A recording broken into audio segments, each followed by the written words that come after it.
Hello, hello. It is Becky Davidson, your sales trainer and business growth strategist. And I'm doing a quick training today to talk about 10 improper expectations that I see in a lot of salespeople. I have been in sales for 40 years. I've been training people for 20, and I launched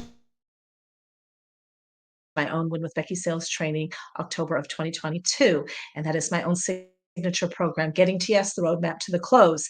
But what I have found in my 20 years of mentoring others in sales is a lot of people, especially newer people in sales or business owners, entrepreneurs, solopreneurs that are getting into sales, is they struggle with improper expectations. And when you can manage your expectations, you know what to expect and you know what to do, and you know you don't get discouraged. It's easier to not get discouraged. So I have 10 things that can 10 improper expectations that I see over and over and over again. So let's get to it. The first one, improper expectation number one, if I build it, they will come. You know, the field of dreams, if I build it, they will come. The truth is, people need to be invited, and it will take more time than expected. Just because you build this great business, just because you're selling it, just because, well, first off, don't expect them to even know it. They have to know that you are. And a lot of people have to be invited. They have to have a reason to talk. And so you have to be willing to take action. You have to be willing to reach out, connect, and book appointments and endure the no's. So I'm sorry, but you will have to get some no's, and you have to invite people to take a look. So if they build it, they will. If I build it, they will come. Will not happen. I promise you, you will starve waiting for them to come. So, improper expectation number two, the customer will always follow through with the yes. So, over the years, over my 40 years, I've had lots of times where I've had an appointment, they said, yes, I'm ready to buy. This looks great. Send me the contract. I'll sign it. I'll pay it, and we'll get started next week. And I was like, oh my gosh, I got to say, I'm super excited. I mean, it's hard not to get excited when someone says yes. And then between today when they said yes and next week when I have to go get the money, something happened. They had a change of heart. Someone talked them out of it. It happens. When I hear, yes, I want to buy, I'm mildly, I feel like I have a nine. I feel like I have an 8.5 to nine. And that, but I don't celebrate until the credit card is processed, till the check is cashed, till the money is exchanged hands, because I have just had it happen too many times when people changed their minds, and customers do change their minds. Things happen.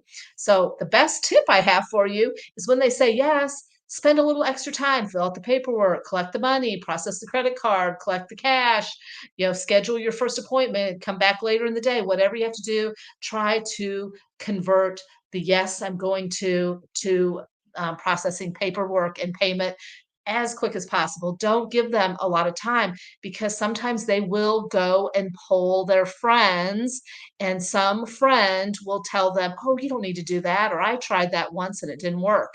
So just because a customer says yes, an improper expectation is to expect them to always come through. So just reserve yourself. And if you are going to wait a week, or if they need a couple weeks and they said, yes, I'm going to do it, but I'm going to do it on the 15th. Sometimes I've done a contingency. Let me go ahead and fill this out with a contingency, or I'll collect the money. But just don't celebrate until the money has been exchanged hands. Number three, the expectation. I see this all the time.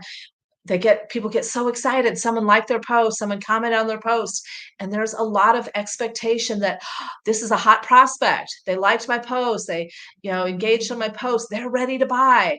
And so when people are not ready to buy, and they find out that they were just supporting their post or just being nice, they get disappointed. They get, downtrodden over the fact that people are not as hot as they thought they were because they like the post.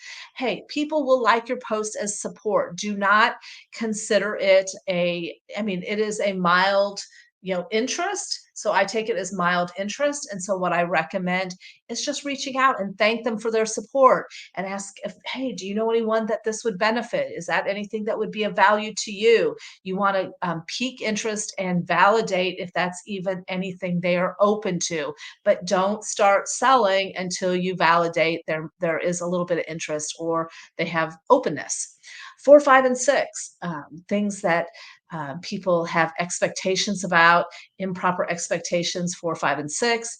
4, people know what I do and they will reach out to me when they're ready. Oh my gosh, I hear this quite frequently.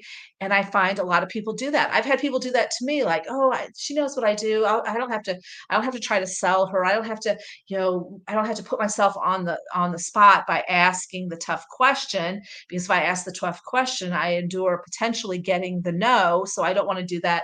They'll come to me. They know what I do. I am personally here to tell you a few will do that. Yes, you'll get some people that will do that, but there will be millions of people that won't, that will not reach out to you. And I'm a perfect example of that. There's been things that I've had acquaintances, friends, people I know that are selling something. I'm like, "Ooh, that looks good. That looks interesting. I'm really interested."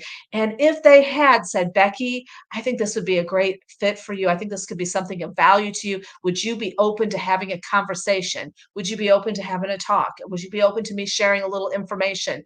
I probably would have been said yes. Now you don't want to go hard to the sale part, but are you open? Would you be open to having a conversation? A lot of people have to be invited to take a look, invited to hop on a call, invited to consider it. So stop, just expecting people to tap you on the shoulder and tell you they're ready. You'll get a few, you're just not going to grow your business very fast and you will get frustrated by that. So that is a serious improper expectation. Improper expectation number 5 is the number of people in their pipeline they need to have, fill their pipeline with. I find that people underestimate the amount of people they have to talk to get a yes. They think, oh, well, I talked to 2 people this week and no one signed up. Well, la di da. I'm sorry, 2 is not enough. You have got to fill your pipeline until you are so busy and scrambling so much, have so many people to talk to. Fill your pipeline. You are not, I almost can guarantee it, you are not talking to enough people with the intent to qualify, to book, to ask peak interest questions. So fill your pipeline. That is a major improper expectation. Improper expectation number 6, the amount of time and effort it takes to convert someone from cold to sold. Are you taking people from cold to sold? Well, a lot of people know I have to prospect and I have to sell them, but so many people think it just is like that. Like I prospect them, I book an appointment, they close. That would be nice. I would love that. But so many times I prospect them. I have to keep prospecting them. I have to keep following up. Oh, I finally get an appointment booked. Yeah, that looks good. I have to follow up. I have to circle back around. They're not quite ready. Put them on a, follow up, keep in touch, nurture them, follow back up, book another appointment, get them on a webinar, get them on a workshop. Boom. Now they're ready. So don't give up. You are just expecting it to be way too quick and easy. It's not hard. It just takes some time and some consistency. That's why you need to fill your pipeline and have lots of people in your pipeline, because there will be some people that will make fast decisions and that will offset those that will take a lot of time to make that decision. So the coldest old time, there's a lot of improper expectations with that. Okay. 7, 8, and 9. The amount, number 7, the amount of competition vying for your prospect's advertising dollar. Oh my gosh, we are inundated with opportunities and sales. Promotions and advertising and opportunities. And I mean, there's just so much out there. And so there's a lot of people vying for your advertising dollars. For example, I do sales training. And so I'm competing with other sales trainers, but I'm also competing for maybe an automation tool. Maybe someone's like, ooh, can I afford to spend money with Becky on sales training, or do I want to spend it on an automation tool? Should I do this or that? So a lot of times the marketing dollar or the dollar that they might spend on you, they're thinking they might need it in another part of their business. So just know that you have lots of competition for your prospects dollar. Number 8, people will be excited to buy and make fast decisions. And if not, they're just not interested. So a lot of times people think, okay, I held the appointment. If they're interested, they'll buy. And if not, okay, they're not interested. A no is a no, and I'm moving on. And that's the end of the story. So no, a no just means not now, or I don't have enough information. But I mean, unless someone says, Like, yeah, I mean, there's very few cases. I don't like the person. Yeah, I would take them off my list. They're just a rude, obnoxious person. Yeah, I would take them off my list. But other than that, they're going to always be on your list. They're always going to be a prospect. They're always going to be a potential. Maybe you don't touch bases with them, but every 6 months or once a year, or you get them on an email cycle that you periodically reach out. I've had so many people book appointments and ended up buying. I didn't even know they were interested, but they were on an email schedule. So they reached out when they were ready. So, yes, stay in touch. You have to find a way to stay in touch with people. Number 9, the amount of touch points and follow-ups it takes to book appointments and potentially close a sale. That's very similar to what I already said, but yes, there are multiple touch points that need to be made. And are you just, "Hey, I tried, they weren't interested." No, and you're gonna move on, or are you gonna circle back around and circle back around? I think of, a client I had that I did talk to her, we booked an appointment, it wasn't the right time, not really super interested. Then I followed back up and got her in something else. And then got her on a small little program I had. She did the little small program and kind of got familiar with me. And then, I kept communicating with her, and then I talked to her and reached out to her, said, "Hey, I think I could help you with your sales." And then she was like, "I'm not sure." I kept following up. We finally booked an appointment. She became a one-to-one sales client because I didn't hard pressure her or anything, but I just stayed in touch and said, "Hey, this is what I'm doing. If you're interested, great. If not, but I really think I can bring some value to you. I think this could be a value." And I didn't get discouraged by the no. I didn't take it as, "Oh, they weren't interested. I'm moving on." So a lot of people have improper expectation on the amount of touch points, the amount of conversations, the amount of follow up that it takes. Number 10, I don't need to follow up. They will come back to me.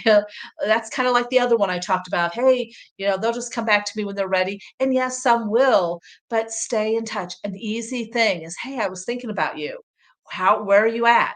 Is it now a good time? Is there anything that's changed? Is there any, I'd love to revisit our conversation. Or would you be open to having a conversation or revisiting our conversation? Or sometimes it's like, hey, do you know anyone that needs X, Y, and Z? So sometimes I've done that lots of times, like, hey, I haven't talked to you in a while. Hey, do you know anyone in your company or anyone in your circle that could utilize X, Y, and Z, the result that I provide? And a lot of times they're like, I've been thinking about you. And yes, I think I'm ready. Hey, great. I'd like to book another time. Let's revisit it. Let's get the conversation restarted. So just know it is not a linear line, book, present, close a sale. It takes time, it takes energy, it takes consistency, it takes follow through and follow up and resilience and tenacity and talking to a lot of people and getting a lot of no's and gosh, I've been over 80,000 hours of sales. I figured I've prospected over 200,000 people.